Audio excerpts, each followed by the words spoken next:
Saudara yang terkasih di dalam Kristus, sebelum kita menerima sabda Tuhan, mari kita bersatu di dalam doa. Ya Allah, Sang Sumber kehidupan, kami bersyukur bila saat ini Engkau akan menyapa kami melalui sabdamu. Terima kasih ya Allah, biarlah sabdamu menjadi kekuatan di dalam kehidupan kami, untuk kami menjalani hari-hari pemberian Tuhan. Bersabdalah ya Allah, karena kami siap untuk mendengarkan. Amin. Sabda Tuhan pada saat ini terambil di dalam Injil Markus pasal 10 ayat 17 sampai ayat 27 yang demikian. Pada waktu Yesus berangkat untuk meneruskan perjalanannya, datanglah seorang berlari-lari mendapatkan dia dan sambil bertelut di hadapannya, ia bertanya, "Guru yang baik, apa yang harus kuperbuat untuk memperoleh hidup yang kekal?" Jawab Yesus, "Mengapa kau katakan aku baik? Tak seorang pun yang baik selain daripada Allah saja. Engkau tentu mengetahui segala perintah Allah. Jangan membunuh, jangan berzina, jangan mencuri, jangan mengucapkan saksi dusta, jangan mengurangi hak orang, hormatilah ayahmu dan ibumu." Lalu kata orang itu kepadanya, "Guru, semuanya itu telah kuturuti sejak masa mudaku." Tetapi Yesus memandang dia dan menaruh kasih kepadanya, lalu berkata kepadanya, "Hanya satu lagi kekuranganmu. Pergilah, jualah apa yang kau miliki, dan berikanlah itu kepada orang-orang miskin. Maka engkau akan beroleh harta di surga. Kemudian datanglah kemari dan ikutlah aku." Mendengar perkataan itu ia menjadi kecewa, lalu pergi dengan sedih sebab banyak hartanya. Lalu Yesus memandang murid-muridnya di sekelilingnya dan berkata kepada mereka, "Alangkah sukarnya orang yang beruang masuk ke dalam kerajaan Allah." Murid-muridnya tercengang mendengar perkataannya itu. Tetapi Yesus menyambung lagi, "Anak-anakku, alangkah sukarnya masuk ke dalam kerajaan Allah.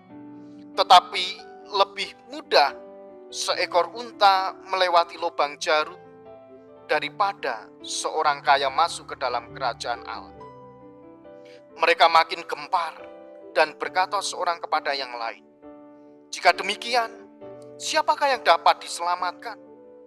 Yesus memandang mereka dan berkata, "Bagi manusia hal itu tidak mungkin, tetapi bukan demikian bagi Allah. Sebab segala sesuatu adalah mungkin bagi Allah." Demikianlah sabda Tuhan. Yang berbahagia kita semua yang menerima sabda Tuhan serta melakukannya di dalam kehidupan sehari-hari. Haleluya. Saudara yang terkasih di dalam Kristus, saat ini kita akan bersama-sama merenungkan sabda Tuhan, Injil Markus pasal 10 ayat 17 sampai 27. Saudara yang terkasih di dalam Kristus, seseorang yang ingin mendapatkan kekuatan ketika menjalani kehidupan, tentunya manusia pasti membutuhkan makanan dan juga minuman. Karena itulah bekalnya, agar manusia memiliki kekuatan, memiliki semangat, tidak lemes, tidak lemah, dan bisa melakukan aktivitas untuk melaksanakan setiap kegiatan di dalam perjalanan kehidupannya. Bacaan kita Markus pasal 10 ayat 17 sampai 27 diberikan tema pengabdian yang sesungguhnya. Saudara yang terkasih di dalam Kristus, pada bacaan kita saat ini itu juga diceritakan di dalam Injil yang lain, tidak hanya di dalam Markus, tetapi juga Injil Matius dan Injil Lukas menceritakan kisah tentang seorang yang muda yang memiliki harta yang banyak ketika dia ingin mengikut Yesus. Dalam ketiga Injil tersebut, kita dibuat tercengang, kita dibuat kaget bahwa Menjual semua harta yang dimiliki bisa membuat seseorang masuk ke dalam kerajaan Allah. Bagaimana mungkin itu bisa terjadi? Perjumpaan Tuhan Yesus dengan orang kaya tidak hanya dengan orang muda dalam bacaan Injil Markus saat ini, tetapi Tuhan Yesus juga berjumpa dengan Zakheus dan juga berjumpa dengan Nikodemus yang memiliki kekayaan atau harta yang banyak yang saat itu dimilikinya. Oleh sebab itu, perjumpaan dengan orang kaya, ada perintah yang diberikan Tuhan Yesus, yaitu jualah hartamu, dan selanjutnya disertai dengan ajakan, ikutlah aku. Mengikut seseorang tentunya harus ada bekal. Sama seperti apa yang saya sampaikan di depan. Bekal ketika seseorang ingin mendapatkan kekuatan, tidak lemah, tidak lemes, maka dia harus memiliki makanan atau minuman. Itulah bekalnya. Terus bagaimana bekal yang sesungguhnya di dalam perjalanan iman kita ketika kita mau mengikut Yesus dan menjadi pengabdi atau abdi yang sesungguhnya? Saudara yang terkasih di dalam Kristus, dalam cerita kita saat ini, pemuda kaya sudah memiliki konsep sendiri bagaimana pemahaman ketika berjumpa dengan Yesus, bahwa pemahaman yang dimiliki oleh pemuda kaya tersebut sudah salah terlebih dahulu, sudah keliru terlebih dahulu. Makanya dia bertanya kepada Tuhan Yesus, "Guru yang baik, apa yang harus kuperbuat untuk memperoleh hidup yang kekal?" Pertanyaan itu bisa kita lihat bagaimana konsep pemahaman yang dimiliki oleh seorang yang kaya itu sudah keliru dan sudah salah. Lalu Tuhan Yesus melihat bahwa dari pertanyaan yang diajukan oleh pemuda yang kaya tersebut, bahwa dia sendiri belum yakin apakah dirinya akan memiliki hidup yang kekal atau tidak. Di situ bisa disebutkan bahwa ketika Tuhan Yesus mengatakan, "Apa yang engkau ketahui tentang Taurat?" Maka pemuda itu menjawab, "Aku sudah melakukan segala Taurat yang diberikan Allah. Tidak mencuri, tidak berzina, menghormati orang tua, tidak bersaksi dusta, dan yang lainnya." Itulah yang sudah dilakukan oleh pemuda yang kaya tadi. Tetapi dia masih kurang paham dengan apa yang sudah ia lakukan, dengan perintah hukum Taurat yang sudah dikerjakan di dalam hidupnya.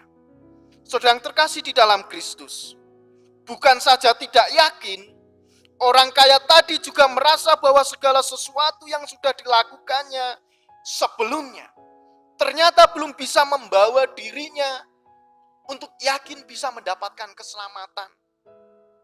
Pertanyaan radikal yang diberikan Tuhan Yesus untuk menanggapi apa yang sudah dilakukan oleh orang kaya tadi sungguh sangat mengejutkan. Maka Tuhan Yesus berkata, "Pergilah, jualah apa yang kau miliki, dan berikanlah itu kepada orang-orang miskin." Ternyata perintah ini dapat membongkar jati diri seorang Yahudi yang sangat muda, yang memiliki kekayaan yang sangat banyak.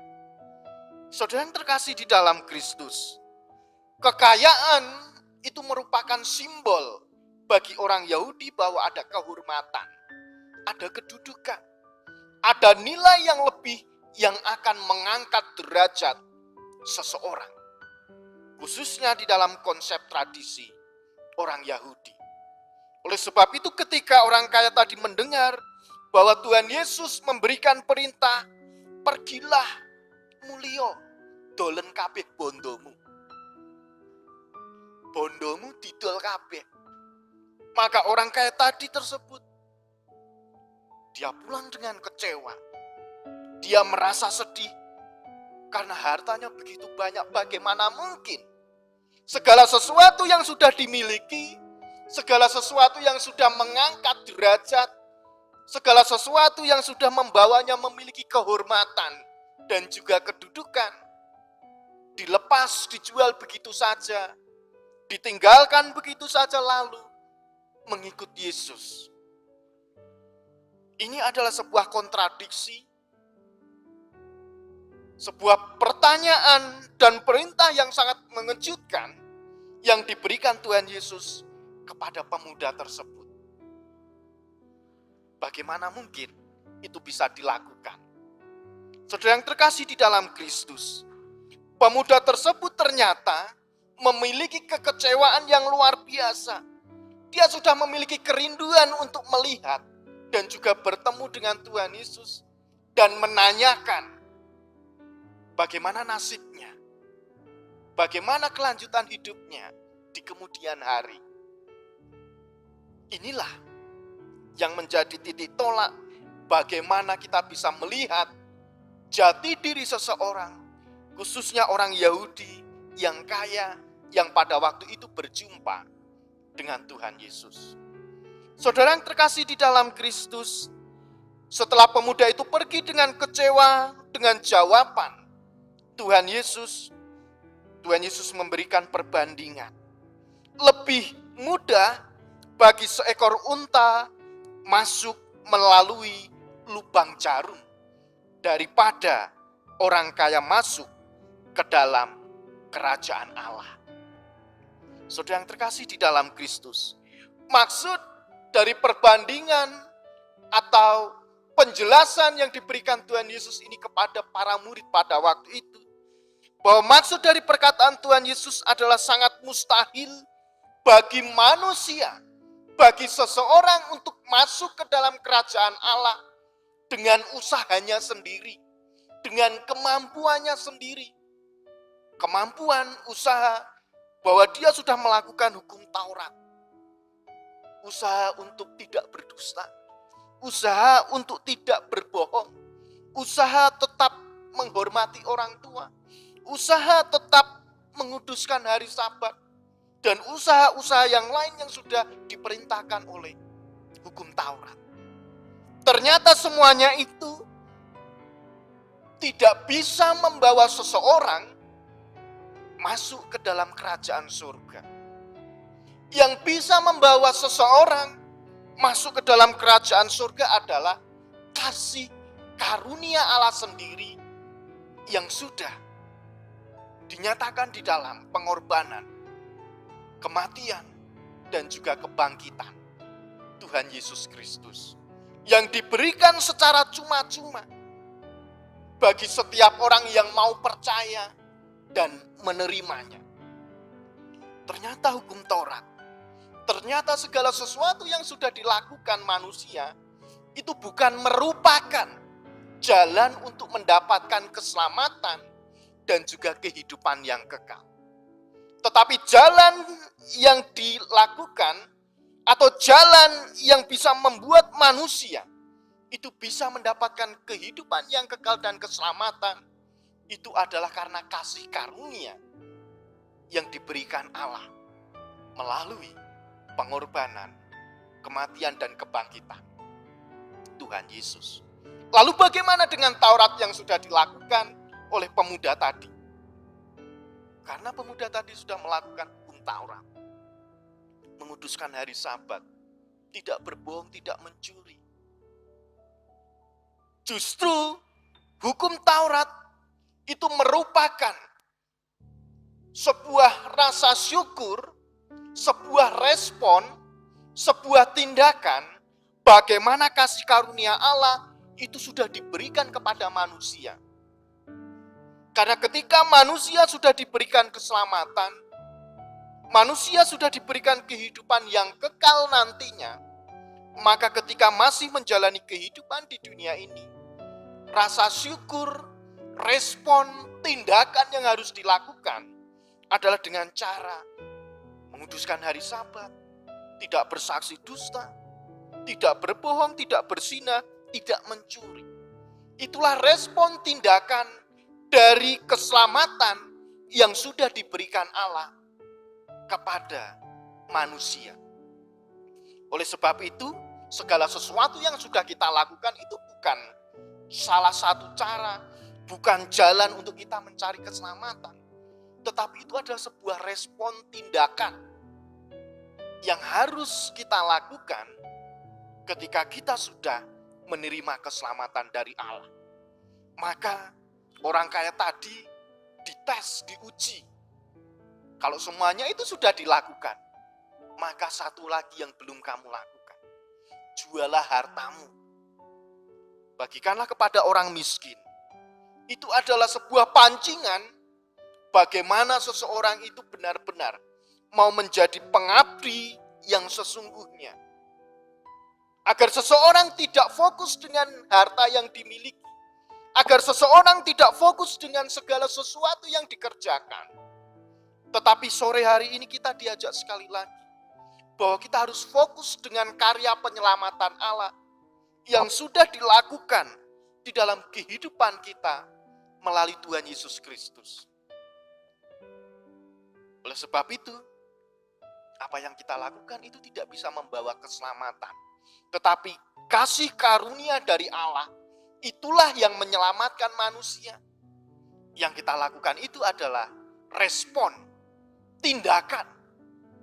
Bagaimana seseorang sudah menerima keselamatan. Pokok-pokok ajaran Gereja Kristen Jawa di situ menyebutkan bahwa sebagai rasa ucapan syukur karena karya penyelamatan Allah, maka seseorang yang sudah mendapatkan keselamatan harus meresponnya melalui tindakan, melalui perbuatan yang harus dilakukan. Ibu, Bapak, dan Saudara yang terkasih di dalam Kristus, saat ini kita diingatkan lagi bagaimana di dalam perjalanan kehidupan kita kasih karunia Allah itulah yang menyelamatkan. Inisiatif Allah sendiri, bukan tindakan manusia. Inisiatif Allah itu didasari karena Allah itu sangat mengasihi ciptaannya.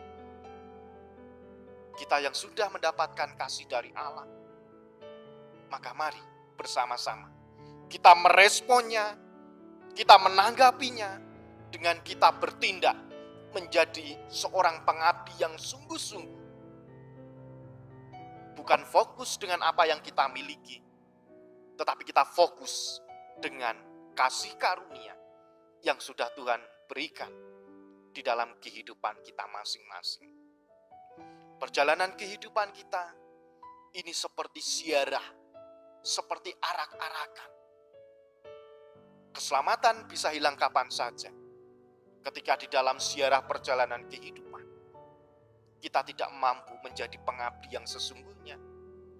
Justru kita mengandalkan apa yang kita punya, melalui kekuatan kita, melalui kehebatan kita. Kita akan jatuh dan kita akan kehilangan keselamatan di tengah jalan. Oleh sebab itu, saat ini kita diingatkan, mari jangan sampai kita memiliki pemahaman yang keliru, jangan sampai kita memiliki konsep yang salah, sama seperti orang kaya, orang Yahudi tadi.